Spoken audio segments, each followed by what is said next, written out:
यामना ओट नैरगा थांगना मंगा कक्लागा मखुद कागा मतत मतत कागा सुमैना तौबिबसे यम पेंदे अखोइगी वखलोंदी मोइगी मिसी मोइगी मितरामरेसे हिंगना यम सेफ होना दिखिबनी अदु ओइरगदि अखोइगी मिसिसु अखोइगी खुत्ता अखोइ नागाई खुत्ता नागागी मी तरुकसे हिंगना पिरकनी हैबसिदा अखोइ आसा चावना लेरमबनी अदुबु असिबा हक्चांग ओइना पिराई असिबा हक्चांग पिरकपसिसु याम मोंग तादबा अखोइना चानबा सा कक्प फल सुमैना कक्ते मीदा मोइना सुमैना तौरमीबा थबकसे याम मोंग तादना मतर कागा सुमैना पुबिरकसे अखोइ येंगबदा खांगबा ngamde पेंदे मसागी मsak yengaga natraga masa yengaga akhoi masak se akhoi identify toba ngamde adubu mana liliba magi phuri khungrao masada dress up kibse asidi ge ko identify tobani ai kining adam konsa khulgi chairman wajari adu nasigi matang handak tang mi tang 12 da thokibagi अखोगी नागामी तरुक Moina फाजिलगा थमखिबसे मसी तांग 18 दगी अमुक अखोइसी हंगबने अना सिगी मतंगदा आइना हाइनिंगबदी यामना फजदबा मोंगदा नान तांग मपंदा अखोगी cookie सिंगी मित्रा मरीसे याम safe होइना पीखिबनी ममांगदि अखोई वखल मंदी असौबदु एंगप मतमदा असिबगा असिबा हक्चांगचे अखोई exchange तौगनी हेना खलमबनी अदुबु अखोई नगागी वखन चौबा अदुगी मरमना अखोइसी अखोइगी मिसी हिंगना इफुरकनी हेना खलमबा मतमदा अखोइगी मोइगी मिसी Hingna पीखिबनी अदुबु ngasi तौरइबा ngasiगी मोंगसे अखोइगी मिसिगी सिबा हक्चांग ओइना fungi सिबा हक्चांग जिसु या मोंग तादना तौबिरकपा मिवैबगी मिनुंगसे अमत्ता यावदना तौबिरकपा सुमैना अखोइगी नागागी मी तरुकसे यामना ओट नैरगा थांगना मंगा कक्लागा मखुद कागा मतत कागा सुमैना तौबिबसे यम पेंदे अखोइगी वखलोंदी मोइगी मिसी मोइगी मितरामरेसे हिंगना यम सेफ होना दिखिबनी अदु ओइरगदि अखोइगी मिसिसु अखोइगी खुत्ता अखोइ नागाई खुत्ता नागागी मी तरुकसे हिंगना पिरकनी हैबसिदा अखोइ आसा चावना लेरमबनी अदुबु असिबा हक्चांग ओइना पिराई असिबा हक्चांग पिरकपसिसु याम मोंग तादबा अखोइना चानबा सा कक्प फल सुमैना कक्ते मीदा मोइना सुमैना तौरमीबा थबकसे याम मोंग तादना मतर कागा सुमैना पुबिरकसे अखोइ येंगबदा खांगबा ngamde पेंदे मसागी मsak yengaga natraga masa yengaga अखोइ मsak से अखोइ आइडेंटिफाई तौबा ngamde अदुबु माना लिलिबा मागी फुरी खुंग्राव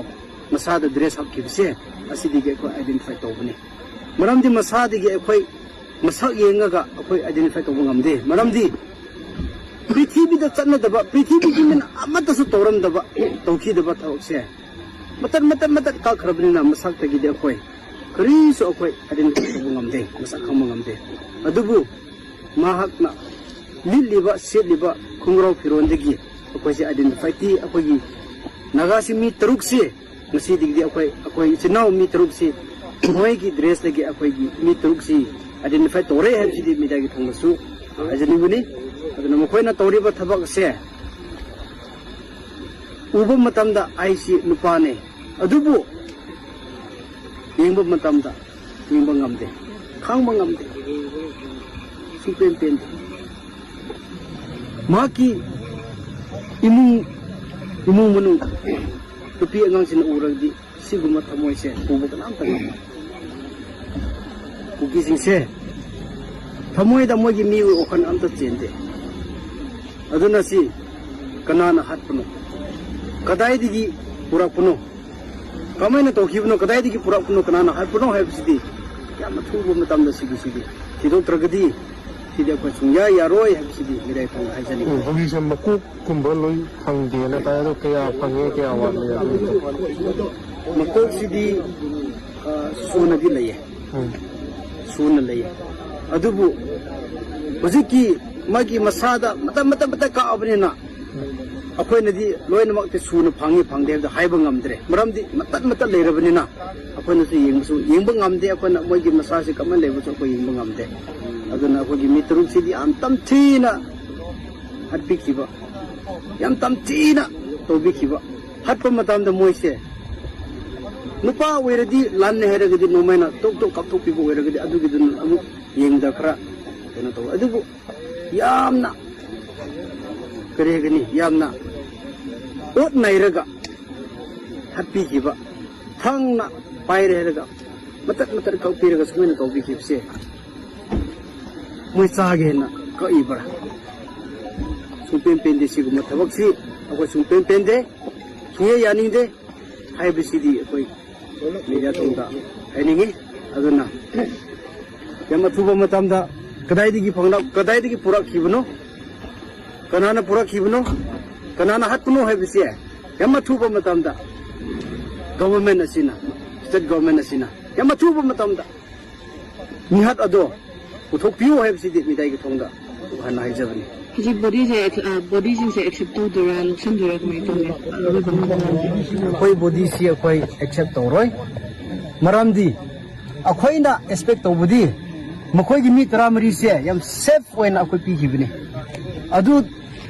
अखोइगी मी सिंगदु यम सेफ होइना पिरागदी हाइना अखोइ खमने अदु अखोइगी मी हतोगा सुमन मत कागा पिरागा कमेन अखोइ लौगनी सिदि अखोइ लौबो ngamoi सुंगौ लौरो है सिदि अखोइ हाइजनी अजबा पोस्टमार्टम दि तौखबा पोस्टमार्टम दी अखोइ तौदरी पोस्टमार्टम तौदे जस्ट ngasi gi de अखोइ मोगी सी अखोइ मी ने हैब से आइडेंटिफाई तोना बिखता अखोइ तौजबनी संगम जी काई फांगबसे अखोइ फांगबगी मफम से अखोइ हाइरक्तरी अदुना होजिक आइना हाइरिबसे फांगबसे कदाइदिगी फांगबनो कनाना हातपनो हैबसे याम थुबम तम तो पियो हैबसिदि मेजागी थोंदा थमजाबी अदो खना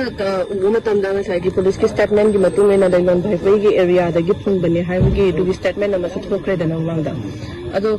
ममांग दसु स्टेट गवर्नमेंट नदैलोन भाई द कोस्माना कॉम्बिंग ऑपरेशन चथरे